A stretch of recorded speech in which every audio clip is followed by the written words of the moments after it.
ਦੋਸਤੋ ਪੰਜਾਬੀ ਟ੍ਰਿਬਿਊਨ ਦੇ ਰੋਜ਼ਾਨਾ ਪ੍ਰੋਗਰਾਮ ਵੇਲੇ ਦੀ ਗੱਲ ਵਿੱਚ ਤੁਹਾਡਾ ਸਵਾਗਤ ਹੈ। ਮੈਂ ਆਤਿਸ਼ ਗੁਪਤਾ ਤੁਹਾਡੇ ਸਾਹਮਣੇ ਹਾਜ਼ਰ ਹਾਂ ਤੇ ਅੱਜ ਅਸੀਂ ਗੱਲ ਕਰਾਂਗੇ ਦੇਸ਼ ਵਿੱਚ ਅਰਥਚਾਰੇ ਦੀ ਸੁੰਗੜ ਰਹੀ ਹਾਲਤ ਤੇ ਸੋਚਣ ਦੀ ਲੋੜ। ਜੀ ਹਾਂ ਦੋਸਤੋ, ਜਿਵੇਂ ਕਿ ਆਪਾਂ ਸਭ ਨੂੰ ਪਤਾ ਹੈ ਵੀ ਕਿ ਸਾਲ 2022 ਦੀ ਸ਼ੁਰੂਆਤ ਦੇ ਵਿੱਚ ਹੀ ਦੇਸ਼ ਦੇ 5 ਸੂਬਿਆਂ ਦੇ ਵਿੱਚ ਚੋਣਾਂ ਹੋਣ ਜਾ ਰਹੀਆਂ ਨੇ ਤੇ ਸਾਰੀਆਂ ਹੀ ਰਾਜਸੀ ਪਾਰਟੀਆਂ, ਵਿਸ਼ੇਸ਼ ਤੌਰ 'ਤੇ ਕੇਂਦਰ ਸਰਕਾਰ ਜੇਕਰ ਦੇਖੀਏ ਤਾਂ ਉਹ ਲੋਕਾਂ ਨੂੰ ਮੁੱਦਿਆਂ ਦੀ ਰਾਜਨੀਤੀ ਤੋਂ ਦੂਰ ਹਟਾ ਕੇ ਜਿਹੜਾ ਹੈਗਾ ਰਾਖਵੇਂਕਰਨ, ਜਾਤੀਵਾਦ ਦੀ ਰਾਜਨੀਤੀ ਅਤੇ ਹੋਰ ਅਜਿਹੇ ਮੁੱਦਿਆਂ ਵੱਲ ਜਿਹੜਾ ਹੈਗਾ ਸੋਚਣ ਲਈ ਮਜਬੂਰ ਕਰ ਰਹੀਆਂ ਨੇ। ਪਰ ਜੋ ਦੇਸ਼ ਦੇ ਵਿਕਾਸ ਲਈ ਅਸਲ ਮੁੱਦੇ ਨੇ ਉਹਨਾਂ ਤੋਂ ਦੂਰ ਲੈਂਦੀਆਂ ਜਾ ਰਹੀਆਂ ਨੇ। ਜੇਕਰ ਅਸੀਂ ਗੱਲ ਕਰੀਏ ਤਾਂ ਇਸ ਸਮੇਂ ਭਾਰਤ ਦੇਸ਼ ਕਈ ਤਰ੍ਹਾਂ ਦੀ ਸਮੱਸਿਆਵਾਂ 'ਚੋਂ ਨਿਕਲ ਰਿਹਾ ਹੈ, ਕਈ ਤਰ੍ਹਾਂ ਦੀ ਦਿੱਕਤਾਂ ਦਾ ਸਾਹਮਣਾ ਕਰ ਰਿਹਾ, ਪਰ ਸਰਕਾਰਾਂ ਨਾ ਉਹਨਾਂ ਦਿੱਕਤਾਂ ਬਾਰੇ ਸੋਚ ਰਹੀਆਂ ਨੇ, ਨਾ ਉਹਨਾਂ ਦੇ ਹੱਲ ਕਰਨ ਲਈ ਕੋਈ ਯੋਜਨਾ ਤਿਆਰ ਕਰ ਰਹੀਆਂ ਨੇ। ਬਸ ਉਹ ਜਾਤੀਵਾਦ ਦੇ ਆਧਾਰ 'ਤੇ ਜਿਹੜਾ ਹੈਗਾ ਇਹਨਾਂ ਚੋਣਾਂ ਲੜਨ ਦੀ ਤਿਆਰੀਆਂ ਕਰ ਰਹੀਆਂ ਨੇ। ਦੋਸਤੋ, ਪ੍ਰੋਗਰਾਮ ਦੀ ਸ਼ੁਰੂਆਤ 'ਚ ਅਸੀਂ ਦੱਸਣਾ ਚਾਹਾਂਗੇ ਵੀ ਕਿ ਦੇਸ਼ ਦੇ ਵਿੱਚ ਸਾਲ 2019 ਤੋਂ ਪਹਿਲਾਂ ਹੀ ਦੇਸ਼ ਦੇ ਅਰਥਚਾਰੇ 'ਚ ਵਿਕਾਸ ਦੀ ਦਰ ਜਿਹੜੀ ਹੈਗੀ ਹੈ ਲਗਾਤਾਰ ਸੁੰਗੜਦੀ ਜਾ ਰਹੀ ਸੀ। ਦੇਸ਼ ਦੇ ਅਰਥਚਾਰੇ ਦੇ ਹਾਲਾਤ ਮਾੜੇ ਹੁੰਦੇ ਜਾ ਰਹੇ ਸੀਗੇ, ਪਰ ਸਰਕਾਰ ਉਸ ਵੱਲ ਕੁਝ ਨਹੀਂ ਕਰ ਰਹੀ ਸੀ। ਪਰ ਜਦ ਕਿ ਅਸੀਂ ਦੱਸਣਾ ਚਾਹਾਂਗੇ ਇਹ ਹਾਲਤ ਜਿਹੜੀ ਸੀਗੀ ਉਹ ਪਹਿਲਾਂ ਹੀ ਅਜਿਹੀ ਸੀਗੀ, ਪਰ ਮੋਦੀ ਸਰਕਾਰ ਵੱਲੋਂ ਸੱਤਾ 'ਚ ਆਉਣ ਤੋਂ ਪਹਿਲਾਂ ਜਿਹੜਾ ਹੈਗਾ ਅਰਥਚਾਰੇ ਦੇ ਸੁਧਾਰ ਲਈ ਵੱਡੇ ਵੱਡੇ ਦਾਅਵੇ ਕੀਤੇ ਗਏ ਸੀ, ਪਰ ਉਹ ਇਹਨਾਂ ਦਾਅਵਿਆਂ 'ਤੇ ਖਰੀ ਨਹੀਂ ਉਤਰ ਸਕੀ। ਉਹ ਜੋ ਕਹਿ ਰਹੀ ਸੀ ਉਹ ਨਹੀਂ ਕਰ ਸਕੀ। ਇਸ ਲਈ ਜਿਹੜਾ ਹੈਗਾ ਅਸੀਂ ਵਿਸ਼ੇਸ਼ ਤੌਰ 'ਤੇ ਸਾਲ 2019 ਦੀ ਗੱਲ ਕਰ ਰਹੇ ਹਾਂ ਕਿ 19 ਦੇ ਵਿੱਚ ਕਿਵੇਂ ਦੇਸ਼ 'ਚ ਅਰਥਚਾਰੇ ਦੀ ਹਾਲਤ ਜਿਹੜੀ ਹੈਗੀ ਹੈ ਸੁੰਗੜਦੀ ਗਈ। ਇਸ ਨੂੰ ਵਿੱਤੀ ਮਾਹਰ ਜਿਹੜੇ ਨੇ ਇਸ ਬਾਰੇ ਇਹਨੂੰ ਮੁੱਖ ਤੌਰ 'ਤੇ ਇਹਦੇ ਪਿੱਛੇ ਨੋਟਬੰਦੀ ਅਤੇ GST ਨੂੰ ਮੁੱਖ ਕਾਰਨ ਮੰਨ ਰਹੇ ਨੇ। ਨੋਟਬੰਦੀ ਦੇ ਕਰਕੇ ਜਿੱਥੇ ਲੋਕਾਂ ਦਾ ਲੰਬਾ ਸਮਾਂ ਕੈਸ਼ ਦੇ ਲੈਣ ਦੇਣ 'ਚ ਰੁਪਈਆਂ ਨੂੰ ਇੱਧਰ ਤੋਂ ਉੱਧਰ ਕਰਨ 'ਚ ਹੀ ਲੱਗਿਆ ਰਿਹਾ, ਉੱਥੇ ਹੀ ਜਿਹੜਾ ਹੈਗਾ ਉਸ ਦੌਰਾਨ ਜਿਹੜਾ ਹੈਗਾ ਕੈਸ਼ ਲੈਣ ਦੇਣ 'ਤੇ ਵੀ ਜਿਹੜਾ ਇੱਕ ਸੀਮਤ ਕਰ ਦਿੱਤਾ ਸੀ। ਉਸ ਨੂੰ ਦੇਖਦਿਆਂ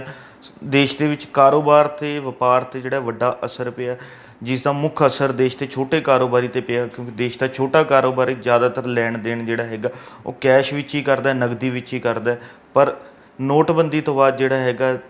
ਜ਼ਿਆਦਾਤਰ ਲੈਣ ਦੇਣ ਜਿਹੜਾ ਹੈਗਾ ਕੈਸ਼ਲੈਸ ਕਰਨ ਦੀ ਕੋਸ਼ਿਸ਼ ਕੀਤੀ ਗਈ ਅਤੇ ਇਸ ਨੂੰ ਦੇਖਦਿਆਂ ਜਿਹੜਾ ਦੇਸ਼ ਦਾ ਬਹੁਤ ਵੱਡਾ ਹਿੱਸਾ ਅਰਥਚਾਰੇ ਜੋ ਕਿ ਨਗਦੀ ਦੇ ਰੂਪ 'ਚ ਘੁੰਮਦਾ ਸੀਗਾ, ਉਸ 'ਤੇ ਬ੍ਰੇਕਾਂ ਲੱਗ ਗਈਆਂ। ਇਸ ਨਾਲ ਜਿਹੜਾ ਹੈਗਾ ਦੇਸ਼ ਦੀ ਅਰਥ ਵਿਵਸਥਾ 'ਤੇ ਬਹੁਤ ਅਸਰ ਪਿਆ। ਅਤੇ ਇਸ ਦੇ ਨਾਲ ਹੀ ਗੱਲ ਕਰੀਏ GST ਦੀ, GST ਨੂੰ ਸਰਕਾਰ ਵੱਲੋਂ ਜਿੱਥੇ ਵੱਡਾ ਇੱਕ ਦਿਖਾਉਣ ਦੀ ਕੋਸ਼ਿਸ਼ ਕੀਤੀ ਕਿ GST ਨਾਲ ਦੇਸ਼ ਨੂੰ ਇਸ ਤਰ੍ਹਾਂ ਦੇ ਫਾਇਦੇ ਹੋਣਗੇ, ਪਰ ਇਸ ਤਰ੍ਹਾਂ ਦਾ ਕੋਈ ਲਾਭ ਜਿਹੜਾ ਹੈਗਾ ਦੇਸ਼ ਦੇ ਲੋਕਾਂ ਨੂੰ ਨਹੀਂ ਹੋਇਆ, ਕੋਈ ਸੂਬਿਆਂ ਨੂੰ ਨਹੀਂ ਹੋਇਆ। ਜਦ ਕਿ ਇਸ ਦਾ ਲਾਭ ਵੀ ਵੱਡੇ ਕਾਰਪੋਰੇਟ ਘਰਾਣਿਆਂ ਨੂੰ, ਵੱਡੀਆਂ ਕੰਪਨੀਆਂ ਨੂੰ, ਪੂੰਜੀਪਤੀਆਂ ਨੂੰ ਹੋਇਆ, ਜੋ ਕਿ ਪਹਿਲਾਂ ਹੀ ਆਪਣਾ ਲੈਣ ਦੇਣ ਜਿਹੜਾ ਕੈਸ਼ 'ਚ ਬਹੁਤ ਘੱਟ ਕਰਦੀਆਂ ਸੀ, ਉਹਨਾਂ ਨੂੰ ਬਹੁਤ ਹੀ ਦਾ ਜ਼ਿਆਦਾ ਲਾਭ ਹੋਇਆ। ਅਤੇ GST ਦੇ ਆਉਣ ਤੋਂ ਬਾਅਦ ਜਿਹੜਾ ਹੈਗਾ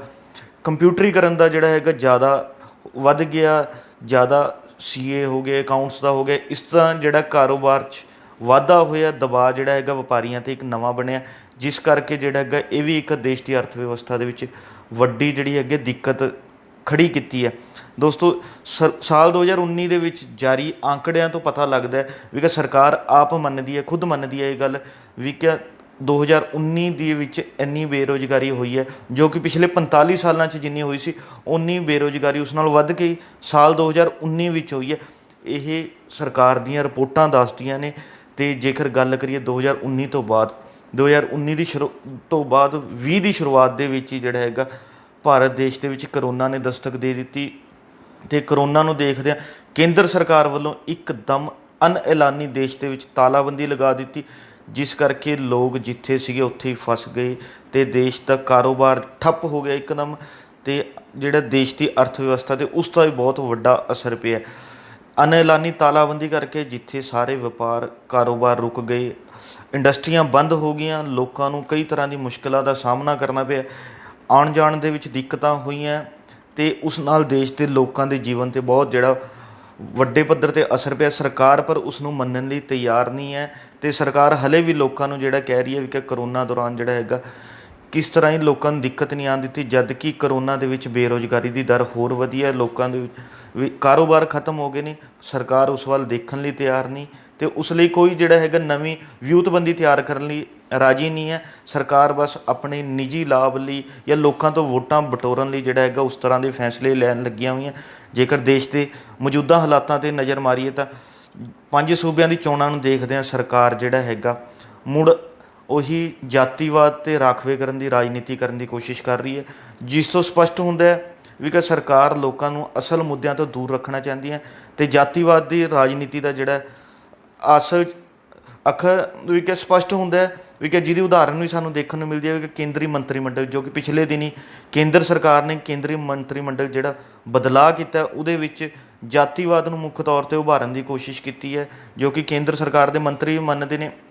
ਵੀ ਕਿ ਇਸ ਵਾਰ ਮੰਤਰੀ ਮੰਡਲ ਦੇ ਫੇਰਬਦਲ 'ਚ ਅਸੀਂ ਹਰ ਜਾਤੀ ਹਰ ਵਰਗ ਦੇ ਲੋਕਾਂ ਨੂੰ ਸ਼ਾਮਲ ਕਰਨ ਦੀ ਕੋਸ਼ਿਸ਼ ਕੀਤੀ, ਜੋ ਕਿ ਇੱਕ ਬਹੁਤ ਵਧੀਆ ਕਦਮ ਵੀ ਸਰਕਾਰ ਦਾ ਕਿਹਾ ਜਾ ਸਕਦਾ ਵੀ ਕਿ ਕਿਸੇ ਵੀ ਵਰਗ ਨੂੰ ਨਜ਼ਰਅੰਦਾਜ਼ ਨਹੀਂ ਕਰਨਾ ਚਾਹੀਦਾ, ਉਸ ਨੂੰ ਨੁਮਾਇੰਦਗੀ ਮਿਲਣੀ ਚਾਹੀਦੀ ਹੈ। ਪਰ ਇਸ ਦੇ ਨਾਲ ਹੀ ਸਰਕਾਰ ਨੂੰ ਜਿਹੜਾ ਲੋਕਾਂ ਦੇ ਅਸਲ ਮੁੱਦਿਆਂ ਵੱਲ ਵੀ ਧਿਆਨ ਦੇਣ ਦੀ ਲੋੜ ਹੈ। ਸਰਕਾਰ ਜਿਹੜਾ ਹੈਗਾ ਜਾਤੀਵਾਦ ਦੇ ਨਾਂ 'ਤੇ ਮੁੜ ਵੋਟਾਂ ਹਾਸਲ ਕਰਨਾ ਚਾਹੁੰਦੀ ਹੈ ਅਤੇ ਫਿਰ ਲੋਕਾਂ ਨੂੰ ਜਿਹੜਾ ਹੈਗਾ ਅਸਲ ਮੁੱਦਿਆਂ ਤੋਂ ਦੂਰ ਰੱਖਦੀ ਹੈ। ਜੇਕਰ ਦੇਖੀਏ ਆਪਾਂ ਗੱਲ ਕਰੀਏ,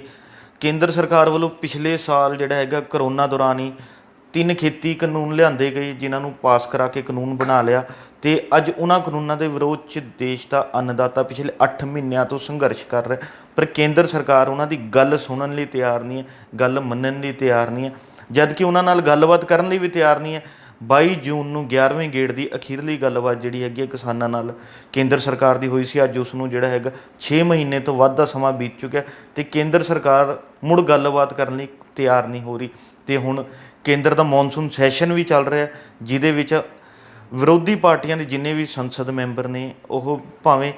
ਕਿਸਾਨੀ ਦੇ ਦਬਾਅ ਹੇਠ ਹੀ ਕਿਸਾਨਾਂ ਦੀ ਆਵਾਜ਼ ਚੁੱਕਣ ਲਈ ਤਾਂ ਮਜਬੂਰ ਹੋ ਰਹੇ ਨੇ, ਕਿਸਾਨੀ ਦੀ ਆਵਾਜ਼ ਚੁੱਕ ਵੀ ਰਹੇ ਨੇ, ਪਰ ਕੇਂਦਰ ਸਰਕਾਰ ਹਲੇ ਵੀ ਜਿਹੜਾ ਹੈਗਾ ਕਿਸੇ ਤਰ੍ਹਾਂ ਦੀ ਕੋਈ ਗੱਲ ਨਾ ਸੁਣਦੇ ਹੋਏ ਕਿਸਾਨੀ ਦੇ ਮੁੱਦੇ 'ਤੇ ਸੰਸਦ ਵਿੱਚ ਵੀ ਗੱਲ ਕਰਨ ਲਈ ਤਿਆਰ ਨਹੀਂ ਹੈ। ਅਤੇ ਇਸ ਤੋਂ ਇੱਕ ਚੀਜ਼ ਹੋਰ ਵੀ ਸਪਸ਼ਟ ਹੁੰਦੀ ਹੈ ਵੀ ਕਿ ਪਹਿਲੇ ਦਿਨ ਤੋਂ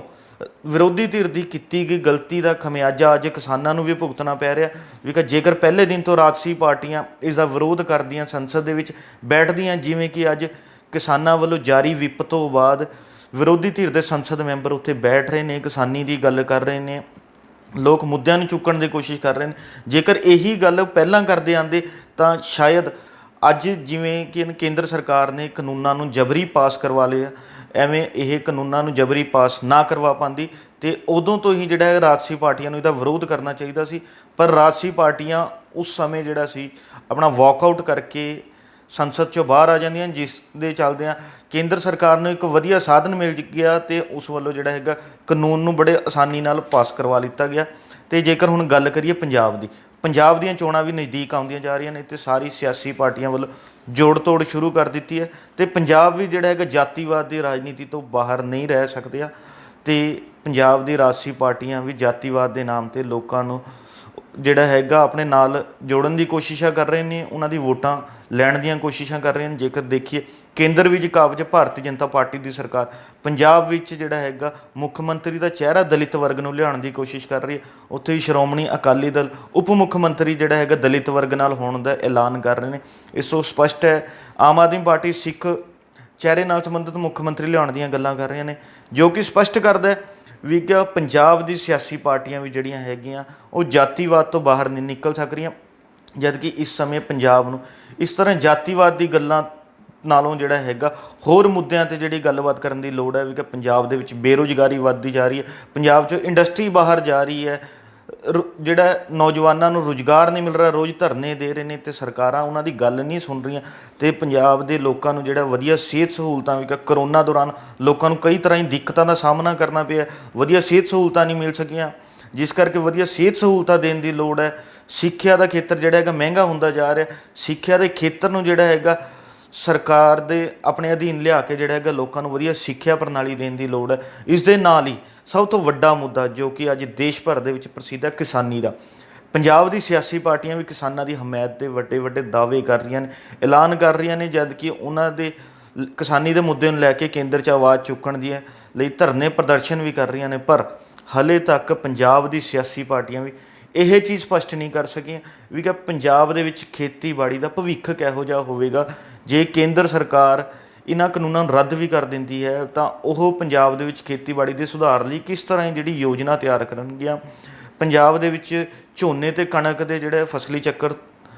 ਤੋਂ ਬਾਹਰ ਲਿਆ ਕੇ ਕਿਵੇਂ ਫਸਲੀ ਚੱਕਰ ਨੂੰ ਜਿਹੜਾ ਉਭਾਰਿਆ ਜਾਵੇਗਾ। ਇਸ ਸਮੇਂ ਪੰਜਾਬ 'ਚ ਪਾਣੀ ਦੀ ਸਮੱਸਿਆ ਜਿਹੜੀ ਬਹੁਤ ਵੱਡੀ ਸਮੱਸਿਆ ਬਣੀ ਹੋਈ ਹੈ, ਇਸ ਦੇ ਜਿਹੜਾ ਹੱਲ ਲਈ ਕਿਸੇ ਵੀ ਰਾਜਸੀ ਪਾਰਟੀ ਵੱਲੋਂ ਕੋਈ ਵੀ ਜਿਹੜਾ ਹੈਗਾ ਵਿਉਂਤਬੰਦੀ ਨਹੀਂ ਕੀਤੀ ਜਾ ਰਹੀ। ਤੇ ਆਪਾਂ ਹੋਰਨਾਂ ਸਿਆਸੀ ਪਾਰਟੀਆਂ ਦੀ ਗੱਲ ਕਰ ਲਈ, ਜੇਕਰ ਗੱਲ ਕਰੀਏ ਪੰਜਾਬ ਦੇ ਵਿੱਚ ਸੱਤਾਧਾਰੀ ਪਾਰਟੀ ਕਾਂਗਰਸ ਪਾਰਟੀ ਤਾਂ ਆਪਣੇ ਅੰਦਰੂਨੀ ਕਾਟੋ ਕਲੇਸ਼ ਤੋਂ ਹੀ ਬਾਹਰ ਨਹੀਂ ਨਿਕਲ ਪਾ ਰਹੀ। ਉਹ ਲੋਕ ਮੁੱਦਿਆਂ ਦੀ ਗੱਲ ਕਦੋਂ ਕਰਨ ਲਈ ਜਿਹੜਾ ਹੈਗਾ ਬਾਹਰ ਆਵੇਗੀ, ਜੋ ਕਿ ਸਰਕਾਰ ਦੀਆਂ ਜਾਂ ਹੋਰਨਾਂ ਰਾਜਸੀ ਪਾਰਟੀਆਂ ਦੀ ਇਸ ਤਰ੍ਹਾਂ ਹੀ ਕਾਰਗੁਜ਼ਾਰੀ ਤੇ ਕਈ ਤਰ੍ਹਾਂ ਦੇ ਸਵਾਲ ਖੜੇ ਕਰਦੀ ਹੈ। ਪਰ ਕਿਸਾਨ ਅੰਦੋਲਨ ਨੇ ਜਿਹੜਾ ਹੈਗਾ ਲੋਕਾਂ ਨੂੰ ਆਪਣੀ ਆਵਾਜ਼ ਚੁੱਕਣ ਲਈ ਜਿਹੜਾ ਹੈਗਾ ਜਗਾ ਦਿੱਤਾ ਹੈ, ਲੋਕਾਂ ਨੂੰ ਆਪਣੀ ਆਵਾਜ਼ ਚੁੱਕਣ ਲਾ ਦਿੱਤਾ ਹੈ। ਤੇ ਹੁਣ ਇਸ ਤੋਂ ਸਪਸ਼ਟ ਹੈ ਵੀ ਕਿ ਲੋਕ ਜੇਕਰ ਕਿਸੇ ਵੀ ਪਿੰਡ ਸ਼ਹਿਰ ਦੇ ਵਿੱਚ ਰਾਜਸੀ ਆਗੂ ਜਾਂ ਮੰਤਰੀ ਜਾ ਰਹੇ ਨੇ, ਉਹਨਾਂ ਨੂੰ ਆਪਣੇ ਮੁੱਦਿਆਂ ਬਾਰੇ ਗੱਲ ਕਰਦੇ ਨੇ ਵੀ ਕਿੰਨੀ ਕੁ ਵਾਰ ਉਹਨਾਂ ਨੇ ਜਿਹੜਾ ਹੈਗਾ ਉਹਨਾਂ ਦੇ ਮੁੱਦਿਆਂ ਨੂੰ ਲੈ ਕੇ ਵਿਧਾਨ ਸਭਾ 'ਚ ਜਾਂ ਉਹਨਾਂ ਦੇ ਆਗੂਆਂ ਨੇ ਸੰਸਦ ਦੇ ਵਿੱਚ ਆਵਾਜ਼ ਚੁੱਕੀ ਹੈ। ਇਸ ਤਰ੍ਹਾਂ ਜਿਹੜੇ ਹੈਗੇ ਸਵਾਲ ਕਰਨ ਲੱਗੇ ਨੇ, ਜੋ ਕਿ ਸਪਸ਼ਟ ਕਰਦਾ ਹੈ ਵੀ ਕਿ ਇਸ ਵਾਰ ਵਿਧਾਨ ਸਭਾ ਚੋਣਾਂ ਜਿਹੜੀਆਂ ਹੈਗੀਆਂ ਪੰਜਾਬ ਦੀਆਂ ਉਹ ਕਿਸੇ ਵੀ ਰਾਜਸੀ ਪਾਰਟੀ ਲਈ ਸੌਖੀਆਂ ਨਹੀਂ ਹੈ। ਜੇਕਰ ਉਹ ਲੋਕਾਂ ਦੇ ਵਿੱਚ ਜਾਣਗੇ ਤਾਂ ਲੋਕ ਆਪਣੇ ਮੁੱਦਿਆਂ ਨੂੰ ਲੈ ਕੇ, ਆਪਣੀ ਦਿੱਕਤਾਂ ਨੂੰ ਲੈ ਕੇ, ਸਮੱਸਿਆਵਾਂ ਨੂੰ ਲੈ ਕੇ ਉਹਨਾਂ ਤੋਂ ਸਵਾਲ ਕਰ ਰਹੇ ਨੇ, ਜੋ ਕਿ ਕਰਨੇ ਵੀ ਬਣਦੇ ਆ। ਤੇ ਲੋਕਾਂ ਨੂੰ ਇੱਕ ਜਿਹੜੀ ਹੈਗੀ ਹੈ ਅਪੀਲ ਕਰਨੀ ਬਣਦੀ ਹੈ ਵੀ ਕਿ ਜੇਕਰ ਉਹਨਾਂ ਦੇ ਵਿੱਚ ਕਿਸੇ ਵੀ ਰਾਜਸੀ ਪਾਰਟੀ ਦੇ ਸਿਆਸੀ ਧਿਰ ਦੇ ਆਗੂ ਆਉਂਦੇ ਨੇ ਤਾਂ ਉਹਨਾਂ ਨੂੰ ਆਪਣੇ ਮੁੱਦਿਆਂ ਬਾਰੇ, ਆਪਣੀ ਸਮੱਸਿਆਵਾਂ ਬਾਰੇ ਗੱਲ ਕਰਨ ਵੀ ਕਿ ਇਹਨਾਂ ਆਗੂਆਂ ਨੇ ਉਹਨਾਂ ਬਾਰੇ ਹੁਣ ਤੱਕ ਕੀ ਕੁਝ ਆਵਾਜ਼ ਚੁੱਕੀ ਹੈ, ਚਾਹੇ ਵਿਰੋਧੀ ਧਿਰ ਦੇ ਆ ਚਾਹੇ ਸੱਤਾ ਧਿਰ ਦੇ ਆ। ਪਰ ਇਸ ਤੋਂ ਬਾਅਦ ਜੇਕਰ ਚੋਣਾਂ ਤੋਂ ਬਾਅਦ ਜਿਹੜੀ ਸਿਆਸੀ ਪਾਰਟੀ ਸੱਤਾ ਦੇ ਵਿੱਚ ਆਉਂਦੀ ਹੈ ਉਹ ਲੋਕਾਂ ਦੇ ਵਿਕਾਸ ਲਈ ਜਿਹੜਾ ਹੈਗਾ ਕਿਸ ਤਰ੍ਹਾਂ ਦੇ ਜਿਹੜੇ ਹੈਗਾ ਵਿਕਾਸ ਦਾ ਮਾਡਲ ਲੈ ਕੇ ਆਏਗੀ, ਕੀ ਕੁਝ ਕਰੇਗੀ। ਹੁਣ ਤੱਕ ਜਿਹੜਾ ਹੈਗਾ ਸਿਆਸੀ ਪਾਰਟੀਆਂ, ਚਾਹੇ ਪਹਿਲਾਂ ਸ਼੍ਰੋਮਣੀ ਅਕਾਲੀ ਦਲ ਆਈ ਹੋਵੇ, ਉਸਨੇ ਮੁਫਤ ਆਟਾ ਦਾਲ ਸਕੀਮ ਦੇ ਜਿਹੜੇ ਹੈਗੇ ਲੋਕਾਂ ਨੂੰ ਲਾਲਚ ਦਿੱਤੇ ਗਏ, ਉਹਨਾਂ ਦੇ ਨਾਂ 'ਤੇ ਵੋਟਾਂ ਲਿੱਤੀਆਂ ਗਈਆਂ। ਹੁਣ ਆਮ ਆਦਮੀ ਪਾਰਟੀ ਵੱਲੋਂ ਜਿਹੜਾ ਹੈਗਾ 200 ਯੂਨਿਟ 300 ਯੂਨਿਟ ਬਿਜਲੀ ਮੁਫਤ ਦੇ ਜਿਹੜਾ ਹੈਗਾ ਵਾਅਦਾ ਕੀਤਾ ਗਿਆ, ਜਦ ਕਿ ਲੋਕਾਂ ਨੂੰ ਬਿਜਲੀ ਮੁਫਤ ਨਹੀਂ ਜਾਂ ਆਟਾ ਦਾਲ ਮੁਫਤ ਦੀ ਨਹੀਂ, ਇਸ ਸਮੇਂ ਮੁੱਖ ਲੋੜ ਹੈ ਸਿਹਤ ਦੀ, ਸਿੱਖਿਆ ਦੀ, ਰੁਜ਼ਗਾਰ ਦੀ ਵੀ ਕਿ ਇਹਨਾਂ ਦੇ ਸਾਧਨ ਜਿਹੜੇ ਹੈਗੇ ਆ ਰੁਜ਼ਗਾਰ ਵਰਗੇ ਇੰਡਸਟਰੀ ਲਿਆਉਣ ਦੀ ਲੋੜ ਹੈ ਪੰਜਾਬ ਦੇ ਵਿੱਚ। ਸਰਕਾਰਾਂ ਉਹਨਾਂ ਬਾਰੇ ਜਿਹੜਾ ਹੈਗਾ ਕੋਈ ਪਹਿਲ ਨਹੀਂ ਕਰ ਪਾ ਰਹੀਆਂ। ਸਰਕਾਰਾਂ ਨੂੰ ਚਾਹੀਦਾ ਹੈ ਵੀ ਕਿ ਉਹ ਮੁਫਤਖੋਰੀ ਦੀ ਰਾਜਨੀਤੀ ਜਾਂ ਜਾਤੀਵਾਦ ਦੀ ਰਾਜਨੀਤੀ ਤੋਂ ਬਾਹਰ ਨਿਕਲਣ ਤੇ ਲੋਕਾਂ ਨੂੰ ਜਿਹੜਾ ਹੈਗਾ ਰੁਜ਼ਗਾਰ ਲਈ, ਸਿਹਤ ਪ੍ਰਬੰਧਾਂ ਲਈ ਜਿਹੜਾ ਹੈਗਾ ਸਿੱਖਿਆ ਪ੍ਰਣਾਲੀ ਦੇ ਵਿੱਚ ਸੁਧਾਰ ਕਰਨ ਲਈ ਜਿਹੜੀ ਇੱਕ ਵਿਉਂਤਬੰਦੀ ਤਿਆਰ ਕਰਨ, ਇੱਕ ਵਿਕਾਸ ਦਾ ਮਾਡਲ ਤਿਆਰ ਕਰਨ ਕਰਕੇ ਲੋਕਾਂ ਦੇ ਵਿੱਚ ਜਾਣ। ਤੇ ਲੋਕਾਂ ਨੂੰ ਵੀ ਚਾਹੀਦਾ ਵੀ ਕਿ ਜਿਹੜੇ ਵੀ ਰਾਜਸੀ ਆਗੂ ਉਹਨਾਂ ਚਾਹੁੰਦੇ ਨੇ ਤੇ ਆਪਣੇ ਹੱਕਾਂ ਦੀ ਆਵਾਜ਼ ਚੱਕਣ, ਉਹਨਾਂ ਨੂੰ ਵਿਕਾਸ ਬਾਰੇ ਪੁੱਛਣ ਤਾਂ ਜੋ ਉਹਨਾਂ ਨੂੰ ਵਧੀਆ ਲੀਡਰ, ਵਧੀਆ ਰਾਜਸੀ ਆਗੂ ਮਿਲ ਸਕਣ ਜੋ ਕਿ ਦੇਸ਼ ਦਾ, ਸਮਾਜ ਦੀ ਭਲਾਈ ਕਰ ਸਕਣ। ਹੁਣ ਇਹ ਦੇਖਣ ਵਾਲੀ ਗੱਲ ਹੋਵੇਗੀ ਵੀ ਕਿ ਪੰਜਾਬ ਚੋਣਾਂ ਨੂੰ ਬਹੁਤ ਥੋੜ੍ਹਾ ਸਮਾਂ ਰਹਿ ਗਿਆ, ਕਿਸ ਤਰ੍ਹਾਂ ਇਹ ਰਾਜਸੀ ਆਗੂ ਸੱਤਾ ਦੇ ਵਿੱਚ ਜਿਹੜਾ ਹੈਗਾ ਚੋਣ ਮੈਦਾਨ 'ਚ ਉਤਰਦੇ ਨੇ ਤੇ ਕਿਸ ਤਰ੍ਹਾਂ ਦੇ ਆਗੂ ਜਿੱਤਦੇ ਨੇ, ਇਹ ਤਾਂ ਆਉਣ ਵਾਲਾ ਸਮਾਂ ਹੀ ਦੱਸੇਗਾ। ਕੱਲ੍ਹ ਨੂੰ ਇਸੇ ਸਮੇਂ ਇੱਕ ਨਵੇਂ ਮੁੱਦੇ ਦੇ ਨਾਲ ਫਿਰ ਮਿਲਾਂਗੇ ਪੰਜਾਬੀ ਟ੍ਰਿਬਿਊਨ ਦੇ ਰੋਜ਼ਾਨਾ ਪ੍ਰੋਗਰਾਮ ਵੇਲੇ ਦੀ ਗੱਲ ਵਿੱਚ। ਧੰਨਵਾਦ।